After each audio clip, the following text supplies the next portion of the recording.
जय श्री कृष्ण। राधे राधे मित्रों। जब हम भगवान से कुछ मांगते हैं तो वह हमेशा हमारी इच्छानुसार नहीं देते, बल्कि वही देते हैं जो हमारे लिए वास्तव में श्रेष्ठ और उचित होता है। आप सुन रहे हैं श्रीमद् भगवद गीता की एक अद्भुत और प्रेरणादायक श्रृंखला जिसका नाम है भगवद गीता की सीख। आज हम बात करेंगे श्रीमद् भगवद गीता के दूसरे अध्याय की और समझेंगे कि इस अध्याय से हमें क्या क्या ज्ञान और प्रेरणा मिलती है, वह भी बहुत ही सरल भाषा और सहज शब्दों में। गीता के प्रथम अध्याय में हमने उस क्षण को देखा जब अर्जुन अपने जीवन की सबसे कठिन परीक्षा के सामने खड़े थे। कुरुक्षेत्र के उस विशाल युद्ध भूमि में जब उन्होंने अपनी ही आंखों से दोनों सेनाओं को देखा, दाएं बाएं अपने ही सगे संबंधी, गुरुजन, चचेरे भाई, मित्र और कुल के बुजुर्ग योद्धा खड़े थे, तो उनका मन एक भारी बोझ से दब गया। वह अर्जुन जिसने अनगिनत युद्ध लड़े थे, जो कभी अपने लक्ष्य से नहीं डगमगाया, वही आज भीतर से टूट गया। उसका हृदय करुणा से भर उठा, आंखें नम हो गईं, आवाज कांपने लगी। वह युद्ध के लिए खड़ा था, लेकिन जिस युद्ध में अपनों को ही मिटाना हो, वह युद्ध कैसा न्यायपूर्ण हो सकता है। अर्जुन की आत्मा जैसे चीत्कार करने लगी। उसका मन मोह और ममता में उलझ गया। वह भावुकता के उस गहरे भंवर में डूब गया जहां तर्क, नीति और धर्म भी क्षीण लगने लगे। उसने कांपते हुए हाथों से अपना धनुष गिरा दिया और थके हुए मन से रथ के पिछले भाग में बैठ गया, मानो जीवन ने उसकी सारी शक्ति छीन ली हो। वह भगवान श्री कृष्ण की ओर देखकर टूटे हुए स्वर में कहता है, हे माधव, मैं यह युद्ध नहीं कर सकता। कैसे करूं? इन लोगों को मारकर कौन सा सुख मिलेगा? मेरे अपने, मेरे प्रिय, इन्हें मारकर मेरा हृदय कभी चैन नहीं पाएगा। मैं अब कुछ नहीं जानता, बस आप ही बताइए मैं क्या करूं। दोस्तों, भगवद गीता का दूसरा अध्याय हमें जीवन की उन गहराइयों से परिचित कराता है जहां भावनाएं, आत्मा, मृत्यु, पुनर्जन्म और निर्णय की शक्ति एक दूसरे से गूंथी हुई प्रतीत होती हैं। यह अध्याय न केवल हमारे आंतरिक संघर्षों को शांत करने का मार्ग दिखाता है, बल्कि यह भी सिखाता है कि क्रोध क्यों आता है, उसका मूल कारण क्या है और हम कैसे हर परिस्थिति में संतुलित और प्रसन्न रह सकते हैं। तो आइए मैं आपको लेकर चलता हूं इस अद्भुत और आध्यात्मिक यात्रा पर। श्रीमद् भगवद गीता अध्याय 2, सांख्य योग। इस अध्याय की शुरुआत होती है एक गहरे मानसिक द्वंद्व से जूझते अर्जुन से। वह अर्जुन जिसने युद्ध के मैदान में अनेक युद्ध लड़े थे, आज अपने ही संबंधियों के सामने कमजोर और हताश हो गया है। उसका मन दुख और मोह से भर उठा है। उसकी आंखों के सामने खड़े हैं भीष्म पितामह, जिनके चरणों में उसने बचपन बिताया है, गुरु द्रोणाचार्य, जिनसे धनुष बाण चलाना सीखा है, कृपाचार्य, जो सदैव मार्गदर्शक रहे हैं। इन सबको सामने देखकर अर्जुन का दिल भर आया। वह सोचने लगा, क्या मैं इन पूजनीय जनों पर बाण चला सकता हूं? क्या यह धर्म है? क्या अपनों को मारकर कोई सुखी हो सकता है? उसका मन विचलित हो गया। वह युद्ध भूमि में खड़ा होकर कांपता हुआ, आत्मग्लानि में डूबा, धनुष छोड़ देता है। कहता है, हे माधव, मैं युद्ध नहीं कर सकता। लेकिन मित्रों, अगर हम इस परिस्थिति को गहराई से देखें तो अर्जुन को वास्तव में कौरवों को मारने से कोई आपत्ति नहीं थी। उसकी परेशानी केवल उन बुजुर्ग और पूज्य जनों को देखकर थी जो उसे जीवन की हर राह पर दिशा दिखाते आए थे। वह सोच रहा था, कैसे बढ़ूं आगे?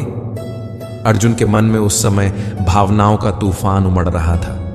वे एक योद्धा थे, लेकिन युद्ध भूमि में खड़े होकर एक ऐसे मोड़ पर पहुंच चुके थे जहां धर्म और मोह, कर्तव्य और करुणा, रक्त और रिश्तों के बीच की रेखाएं धुंधली हो चुकी थीं। उनके मन में न जाने कितनी आशंकाएं, न जाने कितने तर्क उठ रहे थे। अगर मैंने यह युद्ध किया तो अपने ही लोगों का विनाश कर बैठूंगा। इससे क्या मुझे सुख मिलेगा या केवल पाप का भागी बनूंगा? इन सवालों ने उन्हें भीतर से तोड़कर रख दिया था। वह अर्जुन जो कभी महाभारत के महानायक कहे जाते थे, आज रथ के पिछले हिस्से में बैठकर अपने ही विचारों के बोझ तले दब चुके थे। मित्रों, आपको क्या लगता है, अर्जुन घबरा गए थे? जी हां, अर्जुन घबरा चुके थे, पूरी तरह से। उनका मन डोल रहा था, बुद्धि भ्रमित थी, आंखें अश्रुपूरित थीं और हृदय व्याकुल था। अब उन्हें चाहिए थी एक दिशा, एक संबल, एक ऐसा आलोक जो इस अंधकार को चीर सके। वे बहुत कुछ कह रहे थे, अनेक तर्क दे रहे थे, परंतु वह सब एक व्याकुल आत्मा की पुकार थी जो केवल सत्य जानना चाहती थी, धर्म और अधर्म का अंतर समझना चाहती थी। लेकिन अब तक भगवान श्री कृष्ण ने मौन धारण किया था। वे एक भी शब्द नहीं बोले थे। उन्होंने अर्जुन को उसकी पूरी वेदना, उसकी सारी दुविधाएं व्यक्त करने दी, क्योंकि वे जानते थे जब तक मन का बोझ बाहर नहीं निकलेगा तब तक ज्ञान का दीप जलाना कठिन है।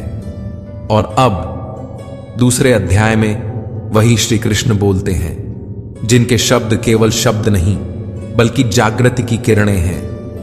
अब वे अर्जुन की हर आशंका को करुणा, धैर्य और दृढ़ता से मिटाने का प्रयास करते हैं। वे अर्जुन को समझाते हैं कि क्या सत्य है और क्या असत्य, क्या शाश्वत है और क्या केवल एक भ्रम। जब अर्जुन को यह महसूस होता है कि वह अंदर से पूरी तरह टूट चुका है, कि उसका मन अनेक आशंकाओं, दुविधाओं और संवेदनाओं के जाल में फंस गया है, जब उसके सामने जीवन की सबसे बड़ी और निर्णायक चुनौती खड़ी होती है, जहां एक तरफ धर्म है तो दूसरी तरफ अपने ही प्रियजन, तब वह भीतर से इतना थक चुका होता है कि अब उसे सिर्फ एक चीज की आवश्यकता होती है, मार्गदर्शन।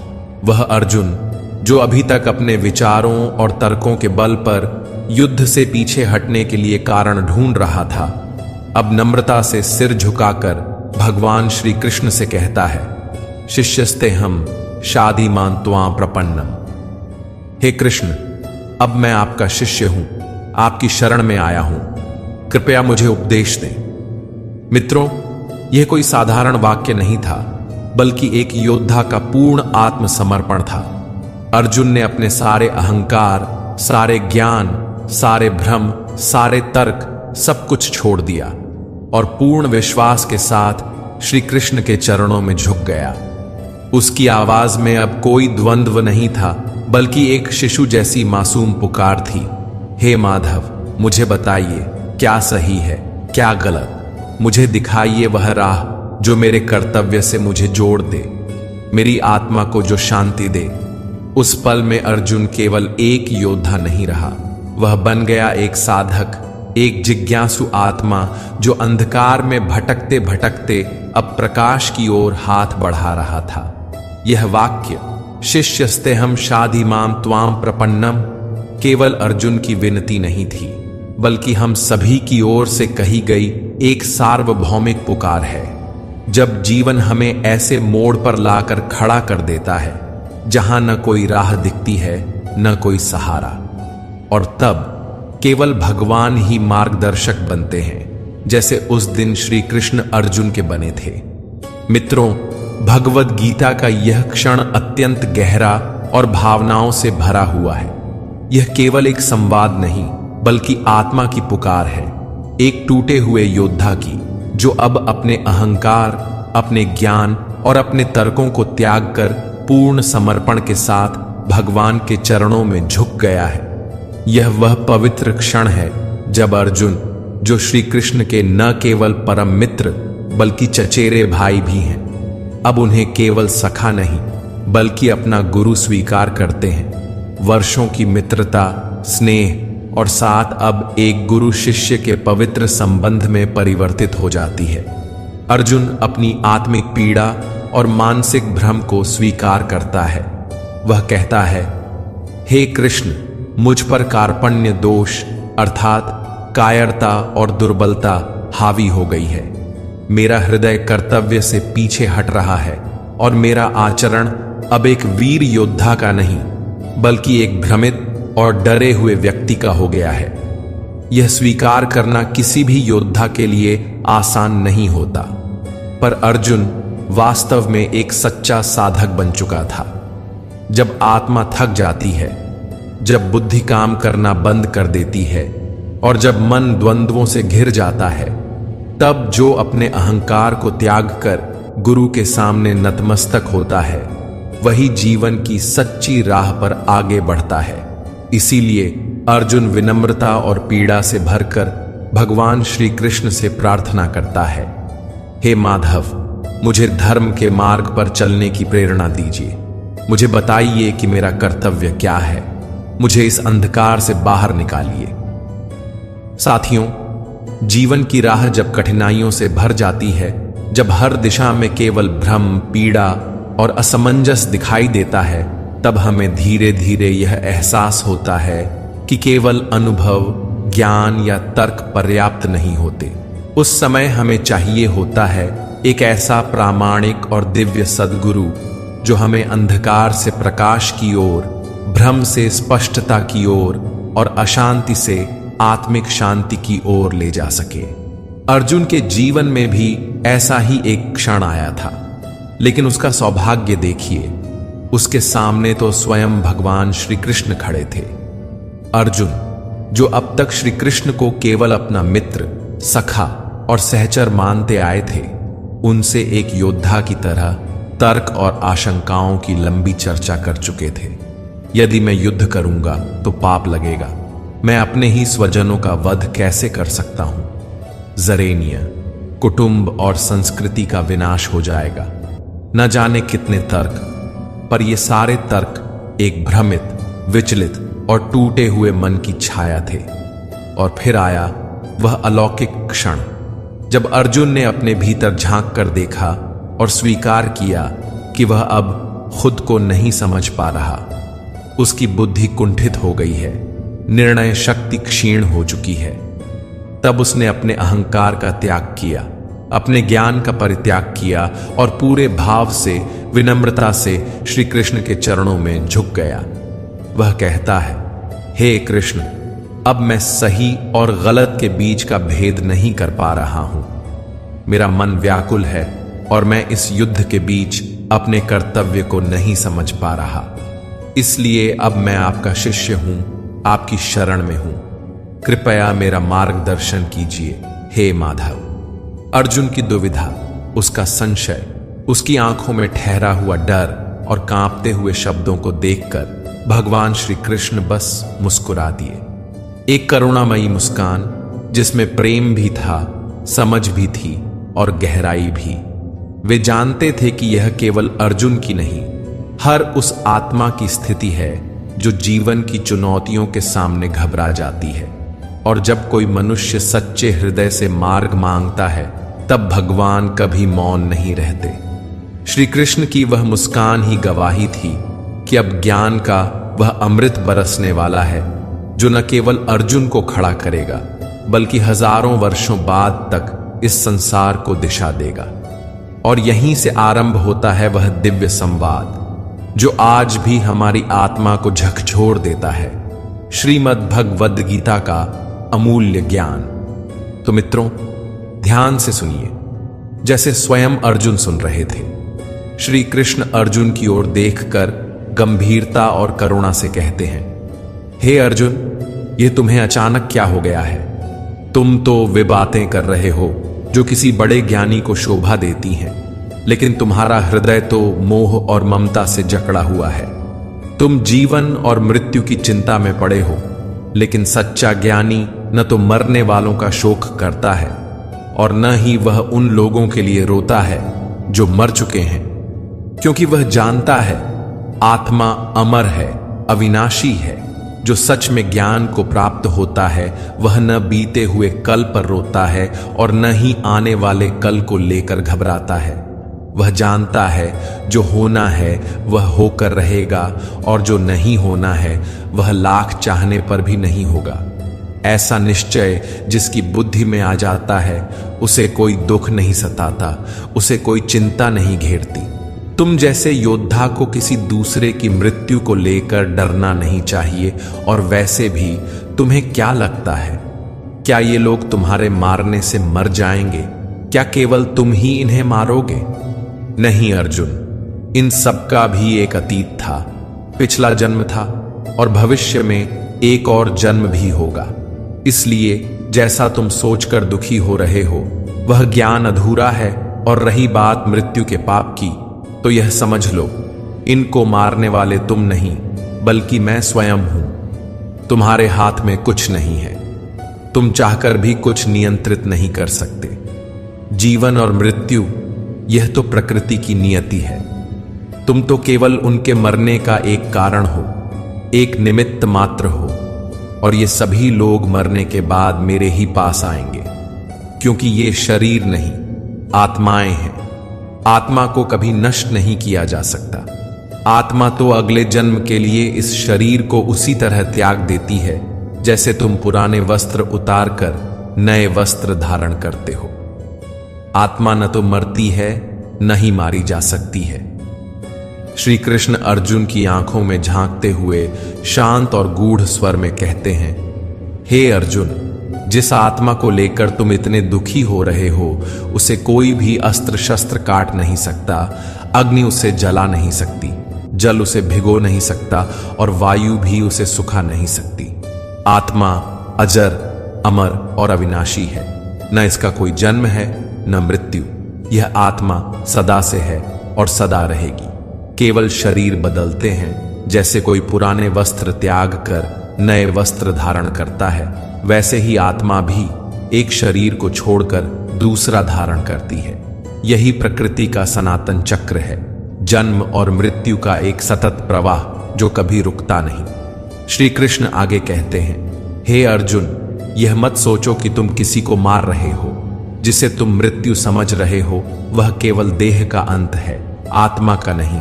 और याद रखो, जीवन देने वाला भी मैं हूं और प्राण हरने वाला भी मैं ही हूं। इस समूची सृष्टि में कुछ भी मेरी इच्छा और व्यवस्था के बिना नहीं होता। अब तुम ही बताओ, क्या तुम किसी मृत व्यक्ति को जीवित कर सकते हो? यदि नहीं, तो फिर तुम किसी जीवित को भी मार नहीं सकते, क्योंकि जीवन और मृत्यु दोनों ही मेरे ही अधीन हैं। श्री कृष्ण की वाणी गंभीर होती चली जाती है।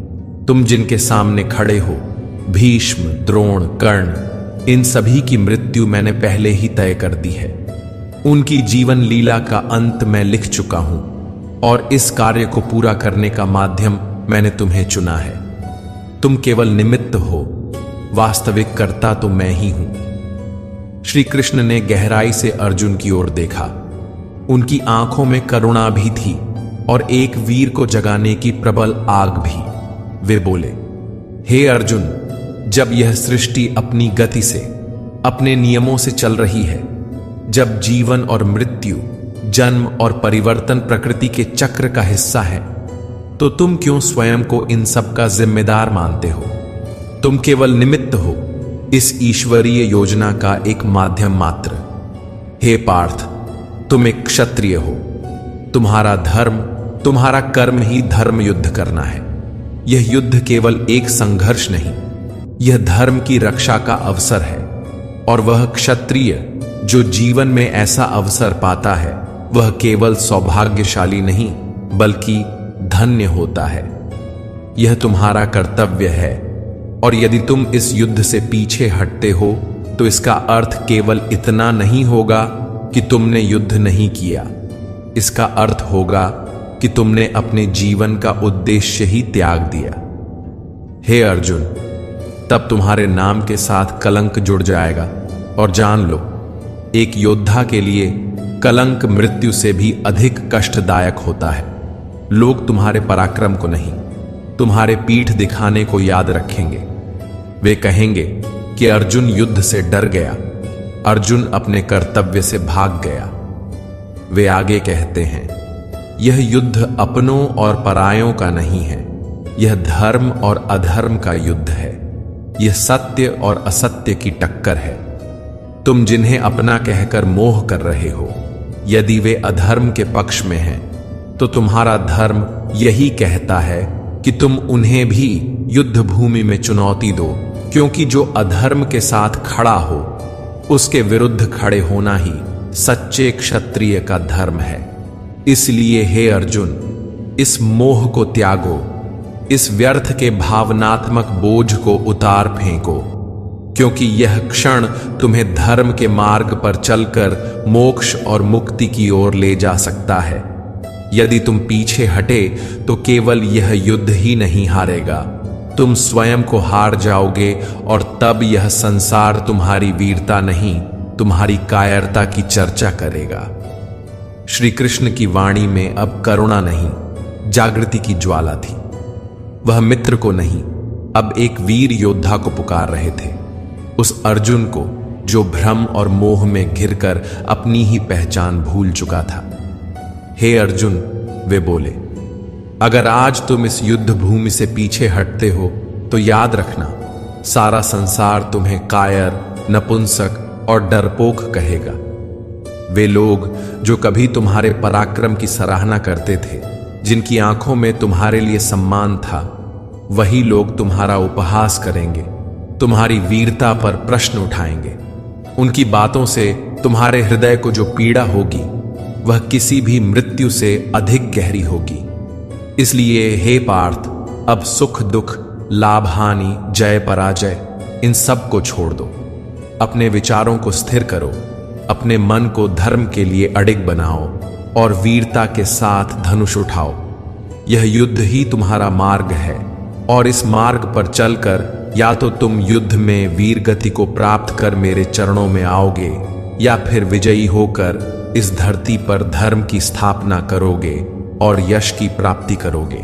दोनों ही स्थितियां तुम्हारे लिए कल्याणकारी हैं। और फिर श्री कृष्ण अर्जुन को उस महान सूत्र की ओर ले जाते हैं जो युगों युगों से हर साधक, हर कर्मयोगी के जीवन का आधार रहा है। वे कहते हैं, कर्मण्येवाधिकारस्ते मां फलेषु कदाचन, मां कर्म फल हेतुर्भूर्मा ते संगोस्त्व कर्मणि।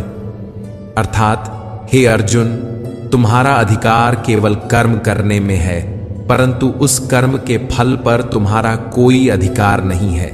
तुम कर्म को फल के लिए मत करो और न ही कर्म न करने में आसक्त हो जाओ। तुम कर्म करने से पहले ही उसके परिणामों को लेकर डर रहे हो, घबरा रहे हो, लेकिन यह मत भूलो, फल देने वाला मैं हूं। तुम्हारा कर्तव्य है केवल कर्म करना, निष्काम भाव से, बिना मोह, बिना आशा, बिना भय के। और जब तुम ऐसा करोगे तब मैं स्वयं तुम्हारे हर कर्म को धर्म में बदल दूंगा। तुम अपना काम करो अर्जुन, मैं अपना कार्य कभी नहीं टालता। तुम्हारा एक एक कदम यदि वह धर्म के लिए है तो मैं उसे स्वयं सवार दूंगा। श्री कृष्ण की गूढ़ और गहन बातों को सुनकर अर्जुन का मन कुछ क्षणों के लिए शांत हुआ, लेकिन भीतर अब भी एक हलचल बाकी थी, एक प्रश्न जो उसकी आत्मा को कचोट रहा था। वह श्री कृष्ण की ओर देखा। उसकी आंखों में अब डर या मोह नहीं था, बल्कि जिज्ञासा और सीखने की विनम्रता थी। धीरे से, थोड़ा संकोच और बहुत सारी आशा के साथ अर्जुन ने पूछा, हे माधव, आपने कहा कि मैं अपने विचारों को स्थिर रखूं, अपने मन और भावनाओं को नियंत्रण में लाऊं, पर बताइए यह मैं कैसे करूं? श्री कृष्ण ने अर्जुन के भीतर उठते इस सुंदर और गहरे प्रश्न को अत्यंत प्रेम और गंभीरता से सुना। उनके चेहरे पर एक सौम्य मुस्कान थी, जैसे एक सच्चा गुरु अपने जिज्ञासु शिष्य की अंतरात्मा को पढ़ रहा हो। फिर वे मधुर लेकिन दृढ़ स्वर में बोले, हे अर्जुन, जो व्यक्ति अपने मन की समस्त इच्छाओं को त्याग देता है, जो अपने कर्मों के फलों को लेकर न कोई अपेक्षा करता है और न ही चिंता करता है, वही व्यक्ति स्थिर बुद्धि कहलाता है। वह अपने भीतर इस प्रकार संतुलन स्थापित कर लेता है कि परिस्थितियां चाहे जैसी भी हों, वह न उनसे विचलित होता है, न ही उन्हें अपने ऊपर हावी होने देता है। श्री कृष्ण आगे समझाते हैं कि ऐसा व्यक्ति जब जीवन में कुछ बुरा घटता है तो उसमें डूबकर टूटता नहीं है, और जब कोई अच्छा फल प्राप्त होता है तो वह उन्मादित होकर उड़ता भी नहीं। वह भीतर से संपन्न रहता है, शांत, स्थिर और पूर्ण।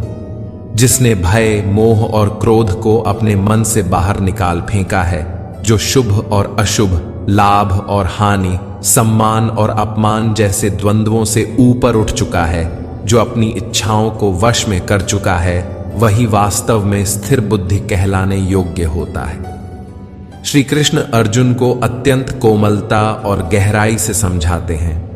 हे पार्थ, जिस प्रकार एक कछुआ अपने अंगों को समेटकर स्वयं में स्थित हो जाता है, उसी प्रकार वह व्यक्ति जो अपनी इंद्रियों और इच्छाओं को नियंत्रण में रखता है, उसकी बुद्धि स्थिर और अचल हो जाती है। वह बाहरी आकर्षणों में उलझने के बजाय अपने भीतर के प्रकाश में स्थित होता है। श्री कृष्ण फिर अर्जुन को बड़ी संवेदनशीलता से बताते हैं कि जब कोई व्यक्ति बार बार किसी इच्छा के बारे में सोचता है तो वह उसे प्रिय लगने लगती है, और जैसे जैसे वह इच्छा गहराती है, मन उसे प्राप्त करने के लिए लालायित हो उठता है। यही लालसा आगे चलकर व्यक्ति को बेचैन करती है, और यदि उस इच्छा की पूर्ति में कोई रुकावट आ जाए तो वह लालसा क्रोध में बदल जाती है। श्री कृष्ण कहते हैं, क्रोध वह अग्नि है जो सबसे पहले हमारे विवेक को जला देती है। जब मनुष्य क्रोध के वश में आ जाता है तो वह अपने कर्म, धर्म और मर्यादा सब कुछ भूल जाता है। उसका विवेक नष्ट हो जाता है और वह स्वयं अपनी स्थिति से नीचे गिर जाता है। इस गहराई में छिपा संदेश केवल अर्जुन के लिए नहीं था, यह उन सभी के लिए था जो इच्छाओं और भावनाओं के तूफान में बह जाते हैं और अपने भीतर की स्थिरता खो बैठते हैं। श्री कृष्ण आगे कहते हैं, परंतु जो व्यक्ति अपनी इच्छाओं को वश में कर लेता है, जो उनका सेवक नहीं बनता, वह भीतर से शुद्ध हो जाता है। जब उसके अंतर्मन से द्वंद्व और अशांति मिट जाती है, तब उसका सारा दुख समाप्त हो जाता है, और जब वह दुखों के कारणों से मुक्त हो जाता है, तब उसकी बुद्धि स्थिर हो जाती है। वे अर्जुन को समझाते हुए कहते हैं, हे पार्थ, वह मनुष्य जो अपनी इच्छाओं और कामनाओं से मुक्त नहीं हो पाता, वह कभी भी शांति को नहीं प्राप्त कर सकता। और सोचो, जब भीतर शांति ही नहीं होगी तो वह जीवन में सच्चा सुख कैसे पाएगा। उसका मन सदैव भटका रहेगा, वह भीतर ही भीतर अशांत रहेगा, व्याकुल रहेगा। फिर श्री कृष्ण एक सुंदर उपमा देते हैं। ऐसा व्यक्ति उस नाव के समान होता है जो कभी इधर कभी उधर अपनी इच्छाओं की तेज हवाओं से इधर उधर बहती रहती है। उसके जीवन की कोई दिशा नहीं होती, कोई स्थिरता नहीं होती। वह हर समय अपने मन की लहरों में उलझा रहता है, कहीं कुछ पाने की लालसा, कहीं खो देने का डर, और इस द्वंद्व में वह स्वयं को खो देता है। परंतु वह व्यक्ति जो अपनी इच्छाओं को वश में कर लेता है, जिसकी बुद्धि स्थिर हो जाती है, वह उस गहरे शांत समुद्र के समान होता है, जिसमें चाहे कितनी ही नदियां आकर मिलें, वह कभी उफनता नहीं, डोलता नहीं। वह हर स्थिति में संतुलित रहता है, स्थिर रहता है। श्री कृष्ण अंत में कहते हैं, हे अर्जुन, ऐसा ही स्थिर बुद्धि प्राणी जो न कामनाओं में बहता है, न क्रोध में जलता है, वह मृत्यु के बाद मेरी ही शरण में आता है। वही मुझे प्राप्त करता है, वही मोक्ष को प्राप्त करता है। क्योंकि जब मन शांत होता है, तब आत्मा परमात्मा से मिलती है। मित्रों, जीवन की सबसे गहरी सच्चाइयों में से एक है मृत्यु। और शायद हम में से अधिकांश ने कभी न कभी किसी प्रियजन को खोने का दर्द सहा है, और जो अब तक इस पीड़ा से नहीं गुजरे हैं, उन्हें भी यह समझना चाहिए कि एक न एक दिन जीवन में ऐसा क्षण अवश्य आएगा जब हम किसी बहुत अपने को खो देंगे या फिर स्वयं इस संसार को छोड़ देंगे। यह एक कठोर सच्चाई है, लेकिन इसमें उदासी में डूबने की आवश्यकता नहीं है, क्योंकि स्वयं भगवान श्री कृष्ण ने हमें यह दिव्य ज्ञान दिया है कि हम न तो अपने जन्म से पहले थे न मृत्यु के बाद रहेंगे, परंतु फिर भी हम पूर्ण रूप से समाप्त नहीं होते। हम आत्मा रूप में इस ब्रह्मांड में सदा किसी न किसी रूप में विद्यमान रहते हैं। तो जब हमारी आत्मा अमर है, जब यह नष्ट नहीं होती, तो फिर मृत्यु से डरना कैसा? मृत्यु कोई अंत नहीं, बल्कि एक परिवर्तन है, एक द्वार है, या तो पुनर्जन्म का या फिर उस परमात्मा में लीन हो जाने का जिससे हम उत्पन्न हुए हैं। और जब अंत में हम सब की आत्माएं उसी एक दिव्य स्रोत में लौट जाती हैं, तो फिर हमें इतना भावुक और भयभीत क्यों होना चाहिए? श्री कृष्ण कहते हैं, हम यह शरीर नहीं हैं, यह तो एक अस्थाई वस्त्र है जिसे आत्मा कुछ समय के लिए धारण करती है। हम आत्मा हैं, शुद्ध, शाश्वत, अमर, और वह आत्मा परमात्मा का ही अंश है। जब हमारी सच्ची पहचान ही ईश्वर से जुड़ी है, जब हमारे भीतर वह दिव्य चिंगारी है, तो फिर क्यों ना हम इसी जीवन में उस परमात्मा से मिलने का प्रयास करें। ये संसार, ये संबंध, ये मोह सब माया है। ये केवल एक नाटक है, एक लीला है जिसे परमात्मा ने रचा है। दोस्तों, अर्जुन भी उस क्षण गहरे मोह और भावनात्मक भ्रम में फंसे हुए थे। उनका मन अपनों के प्रति प्रेम, संबंधों और संवेदनाओं से इतना भर गया था कि वे यह समझ ही नहीं पा रहे थे कि उन्हें क्या करना चाहिए। जब भी हम जीवन में कोई बड़ा निर्णय लेने लगते हैं, तब ठीक ऐसी ही स्थिति हमारे साथ भी होती है। एक ओर हमारा मोह, लगाव, रिश्ते और भावनाएं होती हैं, और दूसरी ओर हमारा कर्तव्य, हमारा लक्ष्य और जीवन का सत्य मार्ग। श्री कृष्ण हमें यही सिखाते हैं कि जब निर्णय लेने का समय आता है, तो हमें यह स्पष्ट रूप से देखना होता है कि कहीं हमारा मोह ही तो हमें अपने धर्म और कर्तव्य से भटका नहीं रहा। यही मोह हमें उस रास्ते से दूर करता है जो वास्तव में हमें हमारी मंजिल तक ले जा सकता है। उदाहरण के तौर पर मान लीजिए कि आपको घर से दूर किसी दूसरे शहर में पढ़ाई के लिए जाना है, या अपने सपनों को पूरा करने के लिए परिवार से दूर जाना पड़ रहा है। ऐसे समय में आपके मन में भावनाएं उमड़ेंगी। माँ बाप का स्नेह, घर की यादें, वह सुरक्षा का भाव, यह सब मोह की डोर बनकर आपको रोकना चाहेगा। पर क्या आप जानते हैं, अगर आप इन डोरों को नहीं काटते तो आप कभी उड़ नहीं पाएंगे। ठीक यही अर्जुन की भी स्थिति थी। उसके मोह ने उसके कर्तव्य को धुंधला कर दिया था। वह धर्म और अधर्म के बीच फर्क नहीं कर पा रहा था, क्योंकि उसका दिल अपनों के लिए रो रहा था। मित्रों, हर निर्णय में, हर मोड़ पर हमें यह पहचानना बहुत जरूरी होता है कि हमें क्या छोड़ना होगा और क्या थामना होगा। सफलता और आत्मिक संतुलन तभी मिलते हैं जब हम मोह से ऊपर उठकर यह समझ पाते हैं कि हमारा सच्चा कर्तव्य क्या है और उसके लिए कौन सा त्याग आवश्यक है। इसके बाद आइए उस गहराई को समझें जहां हमारी समस्याओं की असली जड़ छुपी होती है। मित्रों, हमारे जीवन के दुखों का सबसे बड़ा कारण कोई बाहरी परिस्थिति नहीं है, वह है हमारी अपनी इच्छाएं और उन इच्छाओं के बारे में बार बार सोचते रहना। हम किसी चीज को चाहते हैं, बार बार उसकी कल्पना करते हैं, मन में उसके रंगीन चित्र बनाते हैं, और धीरे धीरे वह इच्छा हमारी जरूरत नहीं, हमारा जुनून बन जाती है। जब हम उन इच्छाओं को पूरा करने के लिए प्रयास करते हैं, तो हम पूरे मन से, पूरी उम्मीद के साथ जुट जाते हैं।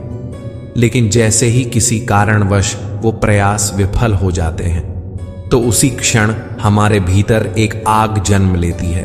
वह आग है क्रोध, और यह क्रोध एक ऐसी धीमी जहर की तरह होता है जो न केवल हमारी बुद्धि को नष्ट करता है, बल्कि हमारे रिश्ते, हमारा धैर्य, हमारी आत्मा की शांति, सब कुछ जला देता है। श्री कृष्ण कहते हैं कि यदि यह क्रोध आपके भीतर घर कर गया और आपने उसे समय रहते नहीं छोड़ा, तो आप जीवन भर खुश नहीं रह सकते।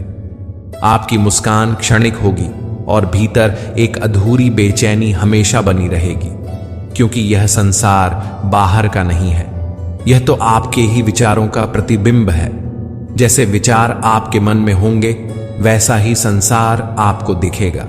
अब आप यह सोच सकते हैं, अगर जीवन में कोई इच्छा ही न रहे तो फिर हम कैसे आगे बढ़ेंगे, सफलता कैसे मिलेगी, नाम, पहचान, सम्मान, यह सब कैसे प्राप्त होगा। और यही प्रश्न अर्जुन के मन में भी था। लेकिन मित्रों, इस भ्रम को भी भगवान श्री कृष्ण ने बड़े प्रेम और गहराई से स्पष्ट किया है। वे कहते हैं कि इच्छा छोड़ने का अर्थ यह नहीं है कि आप जीवन में लक्ष्यहीन हो जाएं या कुछ भी न करें। इसका वास्तविक अर्थ है कि सबसे पहले आप अपने कर्म को पहचानिए। यह जानिए कि आपका वास्तविक कर्तव्य क्या है, वह कार्य क्या है जो आपको भीतर से पुकार रहा है, जो आपके जीवन का उद्देश्य है। जब आपको यह स्पष्ट हो जाए कि आपको क्या करना है, तब बिना फल की चिंता किए, सफलता की लालसा या असफलता के भय से मुक्त होकर उस कार्य को पूरी निष्ठा, श्रद्धा और समर्पण के साथ कीजिए, जैसे वह कार्य आप नहीं स्वयं भगवान कर रहे हों। श्री कृष्ण हमें यही सिखाते हैं, कर्मण्येवाधिकारस्ते मां फलेषु कदाचन, अर्थात तुम्हारा अधिकार केवल कर्म पर है, फल पर नहीं। जब आप अपने हर कार्य को यह भावना देकर करते हैं कि यह कार्य मेरे नहीं भगवान के हाथों से हो रहा है, तब आपकी हिम्मत कभी नहीं टूटती। आपका मन इस विश्वास से भर जाता है कि मैं अकेला नहीं हूं, मेरे साथ स्वयं परमात्मा है। मैं जो कर रहा हूं वह ईश्वर की प्रेरणा से, उनकी शक्ति से और उनके लिए कर रहा हूं। यह भावना आपको भीतर से इतना मजबूत बना देती है कि असंभव लगने वाले कार्य भी सरल हो जाते हैं। इसलिए इच्छा का त्याग कोई कमजोरी नहीं है, बल्कि यह सबसे बड़ा बल है। जब आप मोह, भय और फल की चिंता से ऊपर उठ जाते हैं, तब आप वास्तव में भगवान के हाथों का माध्यम बन जाते हैं। कर्म कीजिए, लेकिन उसे ईश्वर को समर्पित करके, फिर देखिए जीवन कितनी सुंदरता और शक्ति से भर जाता है। मित्रों, आशा है कि आपको श्रीमद् भगवद गीता के दूसरे अध्याय की यह सरल, भावपूर्ण और जीवन से जुड़ी हुई व्याख्या अवश्य पसंद आई होगी। यह अध्याय न केवल हमारे विचारों को स्पष्ट करता है, बल्कि जीवन को समझने का एक गहरा दृष्टिकोण भी प्रदान करता है। मित्रों, आपने इस वीडियो से क्या सीखा? हमें नीचे कमेंट करके जरूर बताएं। आपके विचार हमारे लिए बहुत महत्वपूर्ण हैं। अगर यह वीडियो आपके मन को छू गया हो या आपकी सोच में कोई सकारात्मक परिवर्तन लाया हो, तो इसे लाइक करें, अपने प्रियजनों के साथ शेयर करें और हमारे चैनल को सब्सक्राइब करके घंटे का बटन जरूर दबाएं, ताकि हमारी आने वाली सभी आध्यात्मिक, ज्ञानवर्धक और प्रेरणादायक वीडियो आप तक बिना किसी रुकावट के पहुंचती रहे। मिलते हैं बहुत जल्द श्रीमद् भगवद गीता के तीसरे अध्याय की इसी तरह की सहज, गूढ़ और हृदय स्पर्शी व्याख्या के साथ। तब तक के लिए अपना ध्यान रखें, स्वस्थ रहें, प्रसन्न रहें और श्री कृष्ण के उपदेशों को अपने जीवन में अपनाकर अपने पथ को उज्जवल बनाएं। जय श्री राधे कृष्ण। राधे राधे।